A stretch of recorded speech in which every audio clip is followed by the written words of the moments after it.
Hello, I am Gerson Marting and I work at ECHA, developing our chemicals database, ECHA CHEM. In this video, I will show you how to request confidentiality for the notifier's name under the revised CLP Regulation Article 42, which becomes applicable on 1st July 2026.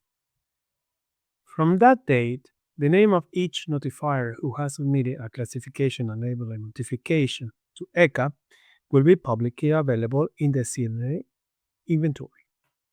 This applies to both existing and new CNA notifications.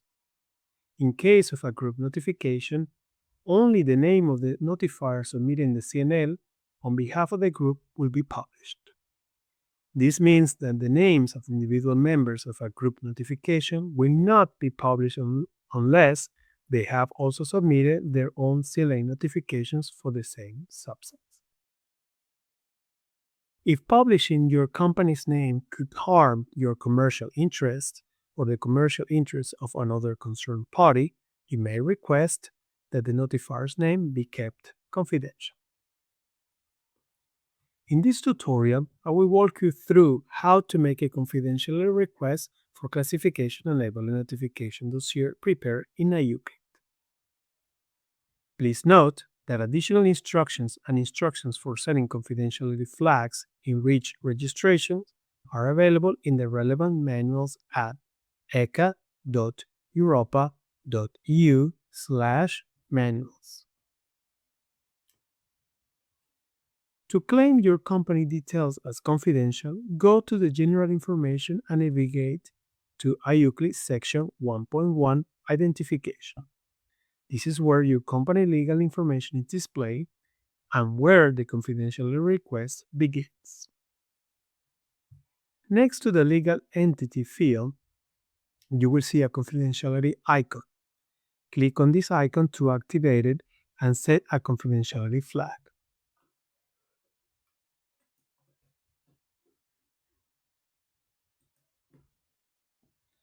Once you do this, IUCLID will automatically display an additional window containing fields to complete, including a justification template.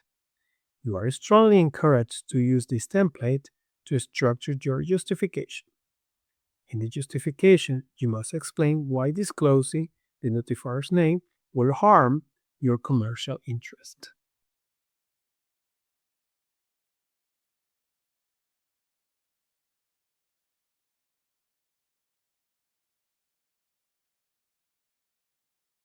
Next, you need to choose a justification category in the dossier's head. To do this, locate the field confidentiality claim on the notifier's name in the dossier header and select the appropriate justification category from the drop-down menu.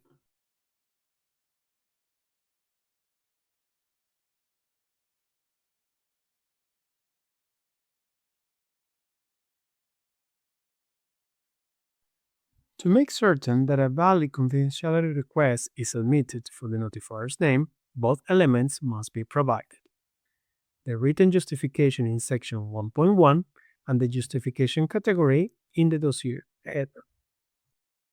We strongly recommend using the validation assistant to validate your dossier before submitting them, to ensure that all required elements are included. Thank you for watching. I hope that this video has helped you to get familiar with ECHA CHEM. This video is a part of a series of tutorials on ECHA CHEM designed to guide you through the different features of our chemicals database. You can find a link to the videos in the video description. For additional information and assistance, visit our support page that offers a lot of materials to guide you in using our chemicals database. If you have questions, contact us by clicking the support button in ECHA CHEM. Thank you and goodbye.